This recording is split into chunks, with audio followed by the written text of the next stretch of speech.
And when I tried to bribe him or corrupt him, he said, look, John, he called me Juanito. He said, look, Juanito, I don't need the money.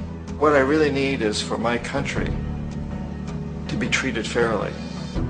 I need for the United States to repay the debts that you owe my people for all the destruction you've done here.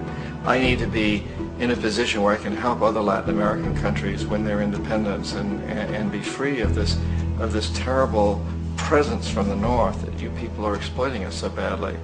I need to have the Panama Canal back in the hands of the Panamanian people. That's what I want. And so, leave me alone. Don't try to bribe me. It was 1981, and in May, Jaime Roldos was assassinated.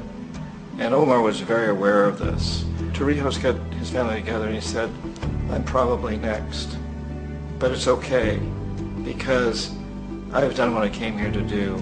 I've renegotiated the canal. The canal will now be in our hands. He just finished negotiating the treaty with Jimmy Carter. In June of that same year, just a couple of months later, he also went down in an airplane crash, which there's no question was executed by CIA-sponsored jackals. Tremendous amount of evidence that one of Torrijos' security guards handed him at the last moment as he was getting on the plane a tape recorder, a small tape recorder that contained a bomb.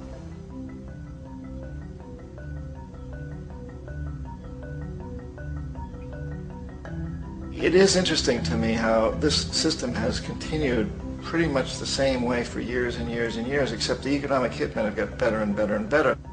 Then we come up with, very recently, what happened in Venezuela. In 1998, Hugo Chavez gets elected president, following a long line of presidents who had been very corrupt and basically destroyed the economy of the country. And Chavez was elected amidst all that.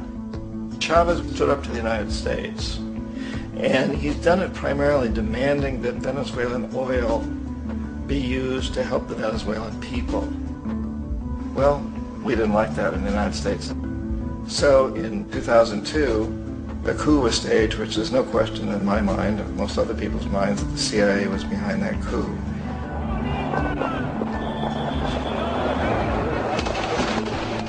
The way that coup was fomented was very reflective of what Kermit Roosevelt had done in Iran, of paying people to go out into the streets, to riot, to protest, to say this Chavez is very unpopular.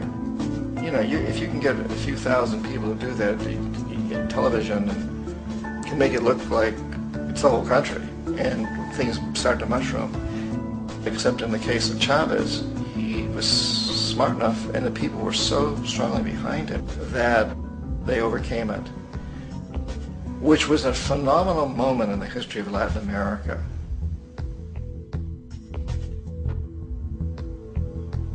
Iraq actually is a perfect example of the way the whole system works. So we economic hitmen are the first line of defense. We go in and we try to corrupt governments and get them to accept these huge loans, which we then use as leverage to basically own them. If we fail, as I failed in Panama with Omar Torrijos and in Ecuador with Jaime Roldos, men who refuse to be corrupted, then the second line of defense is we send in the jackals. And the jackals either overthrow governments or they assassinate. And once that happens and a new government comes in, boy, it's going to toe the line because the new president knows what will happen if he doesn't. In the case of Iraq, both of those things failed. Economic hitmen were not able to get through to Saddam Hussein. We tried very hard. We tried to get him to accept a deal very similar to what the House of Saud had accepted in Saudi Arabia, but he wouldn't accept it. And so the jackals went in to take him out. They couldn't do it. His security was very good. After all, he had one time worked for the CIA. He'd been hired to assassinate a former president of Iraq and failed, but he knew the system. So in '91 we send in the troops and we take out the Iraqi military. So we assume at that point that Saddam Hussein is going to come around. We could have taken him out, of course, at that time, but we didn't want to. He's the kind of strong man we like. He controls his people. We thought he could control the Kurds and keep the Iranians in their border and keep pumping oil for us. And that once we took out his military, now he's going to come around. So the economic hitmen go back in the 90s without success. If they'd had success, he'd still be running the country. We'd be selling him all the fighter jets he wants and everything else he wants. But they couldn't, they didn't have success.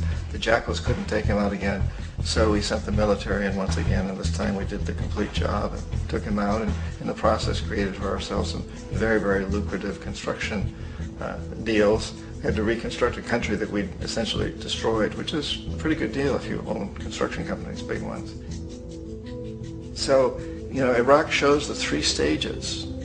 The economic hitmen failed there, the jackals failed there, and as a final measure, the military goes in. And in that way, we've really created an empire, but we've done it very, very subtly.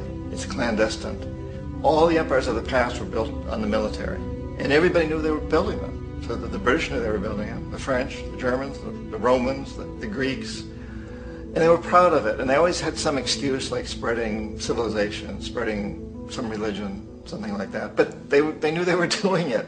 We don't. The majority of the people in the United States have no idea that we're living off the benefits of a clandestine empire, that today there's more slavery in the world than ever before. And then you have to ask yourself, well, if it's an empire, then who's the emperor? Obviously, our presidents of the United States are not emperors. An emperor is someone who's not elected, doesn't serve a limited term, and doesn't report to anyone, essentially. So you can't classify our presidents that way. But we do have what I consider to be the equivalent of the emperor, and it's what I call the corporatocracy. The corporatocracy is this group of individuals who run our biggest corporations, and they really act as the emperor of this empire. They control our media, either through direct ownership or advertising. They control most of our politicians because they finance their campaigns, either through their corporations or through personal contributions that come out of the corporations. They're not elected, they don't serve a limited term, they don't report to anybody. And at the very top of the corporatocracy, you really can't tell whether a person's working for a private corporation or the government because they're always moving back and forth. So, you know, you've got a guy who one moment is the president of a big construction company like Halliburton, and the next moment he's vice president of the United States, or the president who was in the oil business. And this is true whether you've got Democrats or Republicans in the office. You have to moving back and forth through the revolving door.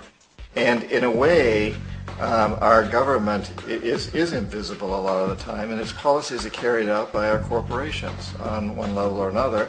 And then again, the policies of the government are basically forged by the corporatocracy and then presented to the government. They become government policies. So it's an incredibly cozy relationship.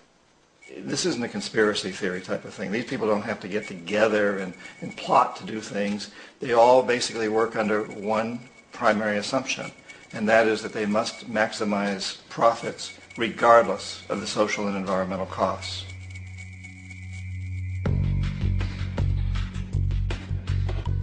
This process of manipulation by the corporatocracy through the use of debt, bribery, and political overthrow is called globalization. Just as the Federal Reserve keeps the American public in a position of indentured servitude through perpetual debt, inflation, and interest, the World Bank and IMF serve this role on a global scale. The basic scam is simple. Put a country in debt either by its own indiscretion or through corrupting the leader of that country, then impose conditionalities or structural adjustment policies, often consisting of the following. Currency devaluation. When the value of a currency drops, so does everything valued in it. This makes indigenous resources available to predator countries at a fraction of their worth. Large funding cuts for social programs. These usually include education and healthcare, compromising the well-being and integrity of the society, leaving the public vulnerable to exploitation. Privatization of state-owned enterprises. This means that socially important systems can be purchased and regulated by foreign corporations for profit. For example, in 1999, the World Bank insisted that the Bolivian government sell the public water system of its third largest city to a subsidy of the U.S. corporation Bechtel. As soon as this occurred, water bills for the already impoverished local residents skyrocketed. It wasn't until after a full-blown revolt by the people that the Bechtel contract was nullified. Then there's trade liberalization, or the opening up of the economy through removing any restrictions on foreign trade.